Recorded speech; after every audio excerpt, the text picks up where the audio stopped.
Olá, seja bem-vindo a mais um bate-papo parlamentar nas novas instalações da Rede Alesp aqui na Assembleia Legislativa. E a minha convidada de hoje é a deputada Damares Moura, do PSDB. Deputada, seja muito bem-vinda à nossa nova casa.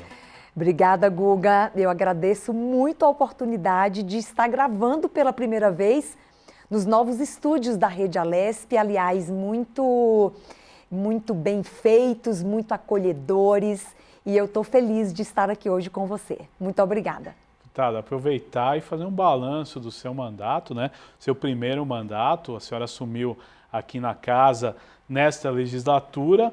Vamos começar falando um pouquinho das suas bandeiras de mandato, dando um breve resumo para o nosso telespectador, e a gente entra de forma mais específica. A senhora já tem leis aprovadas na casa, também já teve funções importantíssimas nesse período de mandato, e nós vamos resumir tudo neste programa. Mas primeiro, deputada Damares Moura, quais são as suas bandeiras do seu mandato? Bem, eu venho para o parlamento com propósitos muito claros. E, claro, resultado de uma luta, de um ativismo, de um voluntariado que já está aí próximo de 2 décadas em defesa da liberdade religiosa para todos. E a face contrária da liberdade religiosa é a intolerância religiosa. Portanto, promover liberdade religiosa é também combater intolerância religiosa. Né? E a outra bandeira, Guga, são 2, que eu sou expoente delas aqui no parlamento, é o combate à violência doméstica e nas relações intrafamiliares.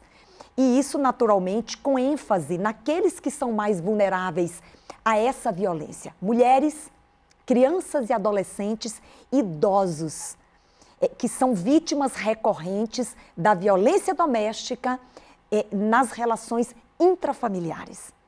Agora, deputada, a senhora tocou num ponto importantíssimo, e da proteção, né, da mulher na luta aí contra a violência contra a mulher. A senhora teve a sua primeira lei, que é a Lei Quebrando o Silêncio. Explica um pouco para nós como ela funciona, como que partiu essa iniciativa. Era um sonho antigo, até porque eu sou apoiadora e muito ativa na campanha Quebrando o Silêncio, que é uma campanha da Igreja Adventista, mas que não tem nenhum cunho religioso. É uma campanha de utilidade pública para prevenção e conscientização sobre violência doméstica.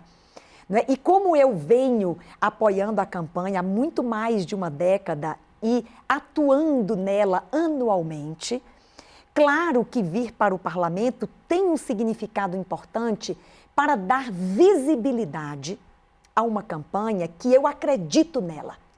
E eu estou convicta, Guga, que a campanha Quebrando o Silêncio já salvou, nos seus 17 anos de existência, especialmente em toda a América do Sul, que é onde ela acontece com mais força nos países da América do Sul, já salvou um sem número de vidas. Nós nunca saberemos contabilizar quantas pessoas tiveram salvaguardadas sua vida, sua segurança, sua dignidade por meio da campanha Quebrando o Silêncio. Então, o meu primeiro projeto de lei proposto foi para instituir no calendário oficial do Estado de São Paulo o Dia Estadual da campanha Quebrando o Silêncio, que já acontece no 4º sábado do mês de agosto, e nós mantivemos essa data no projeto de lei. Essa lei foi aprovada, foi sancionada pelo governador num ato no Palácio dos Bandeirantes, tamanho significado que ela representa na luta, no combate à violência doméstica e familiar, não é? E esta lei, ela significa mais visibilidade para a campanha, porque as pessoas se indagam, por que ter um projeto de lei para instituir o dia disto ou o dia daquilo? No meu caso, eu estou convicta que ter uma data oficial no calendário de São Paulo, não é, para a campanha Quebrando o Silêncio, dá visibilidade, mais visibilidade. É o que nós queremos, que essa campanha cada vez mais ocupe espaços e quando ela acontece, que ela tenha esta relevância, não é, para o Estado, para o governo e para a sociedade. Ora, deputada, então essa foi a sua primeira lei, né? Qual que é a data que ficou marcada como a Semana do Quebrando o Silêncio? É o quarto sábado do mês de agosto. O quarto sábado ele pode coincidir com um dia do mês e no ano seguinte outro dia do mês. Exato. Como já era a data da campanha, já é a data da campanha da Igreja Adventista, nós mantivemos o quarto sábado do mês de agosto pela tradição de realizações de ações públicas por todo o estado de São Paulo. Então nós mantivemos esta data que agora oficialmente consta do calendário do estado de São Paulo. Agora, deputada, dentro disso, né, do combate aí à violência contra a mulher, a senhora teve participação efetiva numa das CPIs da Casa no ano de 2020, que é exatamente a CPI da violência sexual contra estudantes universitárias. Eu quero que a senhora fale desta CPI, na qual a senhora comandou os trabalhos, né? Guga, talvez essa tenha sido uma das atuações mais extraordinárias que eu tive aqui no parlamento. Primeiro, a honra de ter sido eleita pelos meus pares desta CPI parlamentar de inquérito como presidente da CPI. E eu me senti apta a presidi-la exatamente porque já trago comigo, não é, uma atuação muito intensa no combate à violência contra a mulher. É claro que essa CPI ela teve uma ênfase, não é? Ela teve um enfoque específico que é combater violência contra mulheres nas universidades. Esse é um problema silencioso e desafiador que ainda não tem um olhar cuidadoso, um olhar mais intenso sobre este assunto. Nós investigamos a violência sexual contra mulheres nas universidades de São Paulo no último ano. E para isto, Guga, nós ouvimos todas as grandes universidades públicas e privadas do estado de São Paulo, nós ouvimos nesses últimos 6 meses, ouvimos os seus reitores, né? Ouvimos outros gestores ligados às ouvidorias, né? Ouvimos alunas que são ligadas aos coletivos de estudantes, ouvimos Defensoria Pública do Estado de São Paulo, ouvimos a Secretaria da Justiça, tentamos ter a visão mais clara possível do tamanho do problema e aonde ele está, especialmente o que deve ser feito para um enfrentamento mais adequado, não é? E que responda à altura da gravidade da violação, não é, a estas mulheres. Bem, nós acabamos, não é, de entregar o relatório final dos trabalhos da CPI. Neste relatório, nós tivemos boas surpresas, viu, Guga? A gente tem que reconhecer as boas práticas que estão sendo promovidas pelo Estado. E foi surpreendente constatarmos que todas as universidades que nós ouvimos, e não era possível ouvirmos todas as que existem no Estado, até porque é um trabalho por amostragem, não é? Não era possível, o tempo não nos permitia ouvir todas. Mas tivemos a grata surpresa de identificarmos boas práticas.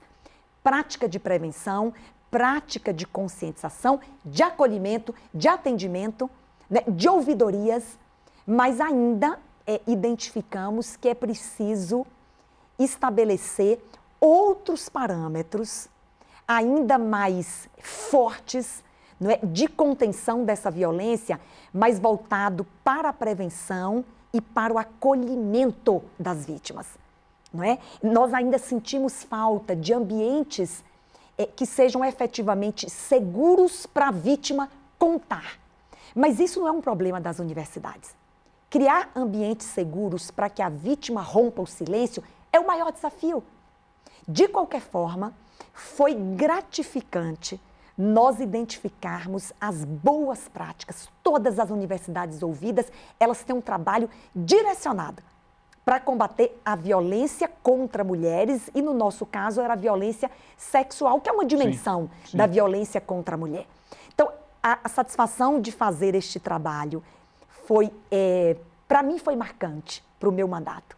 Lidar com um tema com o qual eu já me relaciono e que agora podemos ter visão mais clara e apontamos no relatório tudo aquilo que nós identificamos de bom e que pode ser melhorado, nós apontamos E deste relatório nasceram 3 projetos de lei sugeridos por nós, membros da CPI, para que sejam propostos como resultado do trabalho da CPI para nós avançarmos na garantia do direito das mulheres nas universidades. Interessante. Acima de tudo, fica um legado, né, dessa CPI e com certeza o parlamento vai aprovar essas leis aí muito em breve, sem dúvida nenhuma. Agora, deputada, também no início, na primeira fase de mandato, a senhora já foi relatora aí da LDO, né? Lei de Diretrizes Orçamentárias. Eu quero que a senhora conte essa experiência também para nós. Essa experiência foi muito desafiadora, porque o orçamento do Estado de São Paulo, você imagina, não é tudo quanto envolve esta dimensão que é a sustentação do Estado, o seu orçamento. A experiência foi riquíssima porque eu pude mergulhar e conhecer de uma forma profunda o orçamento de São Paulo, não é, na relatoria da lei que estabelece as diretrizes orçamentárias. Nós vamos votar a LOA, que é a lei orçamentária. Essas são as diretrizes que este orçamento deverá seguir, não é? Então, Guga, eu acho que foi primeiro um privilégio, não é, deputada de primeiro mandato, e ainda com tão pouco tempo no exercício deste mandato, ter sido escolhida, são 4 deputados em 4 anos que são escolhidos para se desincumbir dessa tarefa, que é desafiadora, complexa, não é? E eu tive muitas reuniões com técnicos, pessoas qualificadíssimas para esta compreensão e para a construção deste relatório, não é, que eu tive a honra de tê-lo aprovado, não é, por maioria da Assembleia Legislativa e que naturalmente agora vai ser uma baliza para aquilo que nós vamos realizar no orçamento de São Paulo. Foi rico, foi honroso esta escolha, não é, para ser a relatora da Lei de Diretrizes Orçamentárias do Estado de São Paulo. Agora, deputada, outro fato interessante do seu mandato é através de emendas, indicações, a senhora já pôde aí trabalhar e ajudar quantos municípios no estado? Essa é outra dimensão do meu mandato que me toca, porque as pessoas moram nos municípios. Nós somos um estado da federação, mas onde estão as pessoas? Elas estão nos municípios. E é lá que estão os problemas, os desafios, os impactos, especialmente neste momento. Impactos econômicos, impactos sociais, resultantes de um grave problema de saúde pública. E, Guga, eu pude encaminhar, especialmente para a área da saúde, não é? Fazer indicações de recursos, emendas, não é? E, bem como, por meio do governo do Estado, encaminhar respiradores, que são equipamentos importantíssimos, para mais de 100 municípios. Esse também foi um resultado do qual eu posso me orgulhar no meu mandato, de que lá no interior do Estado, não é, pessoas que são aquelas que precisam da nossa mão, né, pessoas foram beneficiadas efetivamente com aquilo que nós pudemos, por meio do governo do Estado, encaminhar de recursos e de melhorias para estes municípios. Agora, deputada, é importante também a gente fazer um retrospecto, né? Uma das principais bandeiras do seu mandato, aliás, a senhora é referência no tema, é a liberdade religiosa. E eu gostaria de fazer um apanhado agora para todos os nossos telespectadores de tudo que a senhora já fez em relação à liberdade religiosa neste mandato, falar dos eventos, falar também da Semana da Liberdade Religiosa e acabar com a lei, né, a lei estadual da liberdade religiosa. Então eu quero que a senhora conte para o nosso telespectador sobre o seu trabalho neste tema, que é uma bandeira do seu mandato, e a senhora, como eu já disse, é referência no estado de São Paulo e até no Brasil em relação à liberdade religiosa, deputada. Guga, a liberdade religiosa é direito fundamental. É a mãe de todas as liberdades. Há liberdades que nos são tiradas. A liberdade de consciência e de crença não pode ser tirada de nenhum de nós, até porque tem natureza subjetiva. Quem pode nos tirar a liberdade de crer? Portanto, quem disse isso, inclusive, foi Rui Barbosa, o grande jurista Rui Barbosa. É a mãe de todas as liberdades. E é um direito muito caro à dignidade das pessoas. E no Brasil, especialmente, onde mais de 80% da população é religiosa.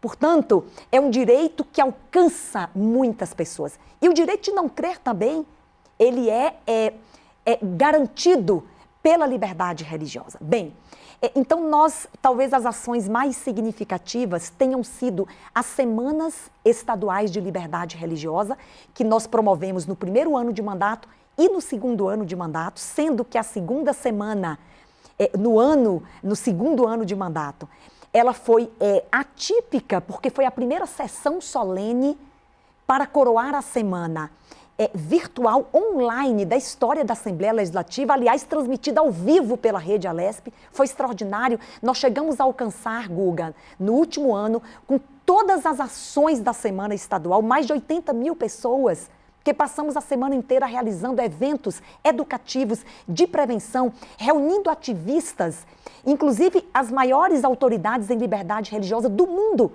participaram conosco virtualmente dessa sessão solene que a Rede Alesp transmitiu, né? Então foi uma semana para sacudir São Paulo e dizer que a liberdade religiosa importa para todos.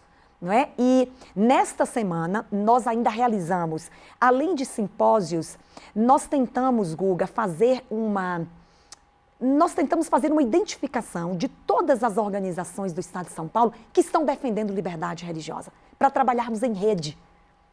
E fizemos um simpósio que 12 organizações, né, inclusive internacionais, não apenas do Estado de São Paulo, subscreveram juntamente conosco, não é, uma carta se colocando à disposição para apoiar a liberdade religiosa em São Paulo e para fazermos esse trabalho em rede de prevenção, de educação, inclusive de atendimento para a cessação de condutas intolerantes. E, Guga, só para acrescentar aqui, dentro da liberdade religiosa, não é, criei por meio do meu mandato a Frente Parlamentar em Defesa da Liberdade Religiosa. É uma frente parlamentar ativa, através da qual nós estamos expandindo para todo o Estado comitês regionais para promover a liberdade religiosa. Através da frente parlamentar, nós estamos estabelecendo pontos de apoio em todo o Estado, para que a gente envolva a população paulista neste propósito de erradicarmos a intolerância religiosa.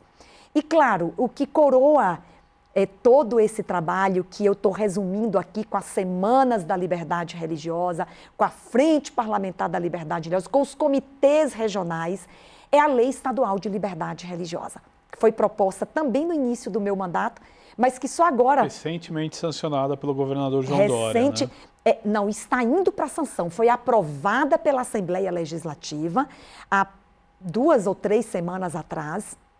É uma lei, Guga, que nós já... pela pesquisa e experiência que temos, é a lei mais inclusiva, é a lei mais ampla do Brasil para garantir o exercício da liberdade religiosa. São 83 artigos, não é? Garantindo o direito nas mais diversas relações de convivência humana, relações de trabalho, relações estudantis, escolas militares e outros espaços em que as pessoas convivem e atuam, para que onde quer que elas estejam, o exercício da sua liberdade religiosa esteja garantido, porque ele tem que ser inviolável. Portanto, inclusive, Guga, internacionalmente, porque nós acompanhamos as atividades legislativas ao redor do mundo para garantir liberdade religiosa, nos parece que esta foi a legislação mais completa existente hoje, já aprovada pela Assembleia Legislativa e indo para a sanção do governador, que nós temos uma expectativa positiva de que ela será sancionada. É um marco histórico para a liberdade religiosa no Estado de São Paulo, no Brasil e, por que não dizer, no mundo. E ela é resultado de muitas mãos.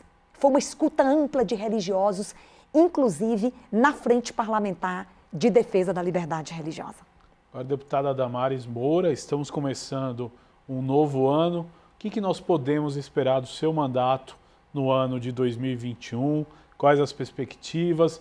E eu quero que também, né, nos momentos finais que nós já estamos chegando no nosso programa, a senhora deixe aí uma mensagem para o nosso telespectador de esperança desse novo ano que nós entramos? A palavra esperança, Guga, nós temos que viver fundados na esperança de dias melhores. Agora, é claro que para termos esperança, nós precisamos ser agentes de transformação. Eu não consigo acreditar em vidas sem propósito e que aonde estivermos, precisamos agir em favor do outro. Então, as palavras são serviço, servir, dá propósito à vida. Não é? Esperança, a esperança nasce do serviço. Não é? Quando nós estamos acolhendo, servindo, ajudando, sendo solidários, fraternos, igualitários, nós estamos transformando a sociedade e fazendo com que as pessoas tenham esperança. E claro, para o ano que vem, nós temos que seguir na busca da aprovação de projetos de lei que já estão propostos por mim, que ampliam a rede de proteção das mulheres, em delegacias, em unidades de saúde, postos de trabalho. Nós temos pelo menos 3 legislações voltadas para a saúde, segurança e postos de trabalho para mulheres vítimas de violência doméstica. Sem contar o meu último projeto de lei, que é para capacitar crianças nas escolas a identificarem abuso sexual. Isso, para mim, vai ser uma grande prioridade no próximo ano, aprovarmos essa legislação que capacita crianças a sozinhas identificarem se estão sendo vítimas de abuso sexual que vitima milhares das nossas crianças no Brasil. Muito interessante isso, né, deputada? E qual que é a essência? É uma matéria? Vai ser ensinado nas escolas? Essa é a sua proposta? É uma boa pergunta, Guga. O projeto propõe que professores, não vamos criar estruturas novas, mas tem que ser identificado o professor que ministra determinado conteúdo que vai agregar. Ele vai ser capacitado, o projeto de lei propõe que ele seja capacitado a ministrar esse treinamento com linguagem adequada para cada nível de escolaridade, não é? Porque as crianças não denunciam porque não sabem que estão sendo vítimas. E elas precisam, de forma adequada, serem treinadas e capacitadas a fazer essa identificação e contar para alguém. Isso, para mim, é prioridade, porque as nossas crianças precisam ser protegidas, talvez, de um problema gravíssimo de saúde pública, que é o abuso sexual infantil. Essa vai ser uma grande luta minha no próximo ano, além dos projetos de lei que amplia a rede de proteção de mulheres, sobre os quais também eu estarei empenhada no próximo ano. Esperança e serviço são as palavras de 2021. Deputada Damares Moura, eu quero agradecer a sua participação, agradecer a senhora por ter vindo visitar os nossos novos estúdios, as novas instalações. Até um próximo programa que a gente possa estar junto de novo para falar aí do seu mandato. Obrigada, Guga. Desejar um feliz ano novo para você, para todos da Rede Alesp. Agradecer mais uma oportunidade de compartilhar um pouco das nossas ações aqui no Parlamento nestes últimos, nem 2 anos ainda de mandato, não é, Guga? Muito obrigada pela oportunidade, um abraço a todos os que nos assistem e, claro, um feliz ano novo para todo o povo de São Paulo que nos ouve neste momento. Um grande abraço a todos. Muito obrigado. Esta foi a deputada Damares Moura no nosso bate-papo parlamentar de hoje. Você pode acessar o nosso canal no YouTube, vai lá, Rede Alesp, tem acesso a todo o nosso conteúdo. Este e outros programas estão lá, você pode conferir, ver e rever. Até o próximo encontro. Valeu!